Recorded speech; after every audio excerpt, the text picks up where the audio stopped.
здании индивидуального предприятия «Оджар Азия» был подписан меморандум о взаимопонимании между туркменским индивидуальным предприятием «Оджар Азия» и китайской компанией China Turkmenistan Cultural Center. Соглашение касается сотрудничества в рамках реализации проекта строительства высокоскоростной трассы Сирах-Смары-Сирхетабад.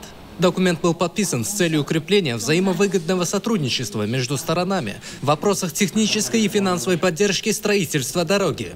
Меморандум направлен на развитие научно-технического партнерства и финансового сотрудничества в области высокотехнологических систем, необходимых для возведения высокоскоростных трасс. Стороны договорились о совместной реализации инициатив, направленных на привлечение финансирования для данного масштабного инфраструктурного проекта. Трасса Сирах-Смары-Сирхетабад по планам станет важным элементом транспортной сети Туркменистана, способствующим улучшению логистики и укреплению связей между различными регионами страны. Этот шаг символизирует углубление стратегического партнерства между Туркменистаном и Китаем в области инфраструктуры и технологий.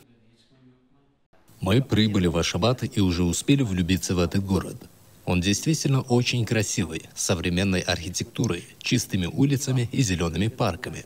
Но самое главное – это люди, которые живут здесь. Они очень добрые и гостеприимные, и это создает особую атмосферу, которая делает наш визит еще более приятным. Наша цель – развивать культурные связи между Китаем и Туркменистаном, реализуя множество проектов, которые будут способствовать углублению взаимопонимания между народами наших стран. Мы уверены, что такие инициативы сыграют важную роль в укреплении дружбы и сотрудничества. В этом контексте я хочу выразить огромную благодарность за возможность посетить Туркменистан президенту Сердару Бердмухамедову и уважаемому герою Аркадагу. Эта поддержка и открытость для новых проектов очень важны для нас, и мы надеемся на дальнейшее плодотворное сотрудничество в культурной сфере.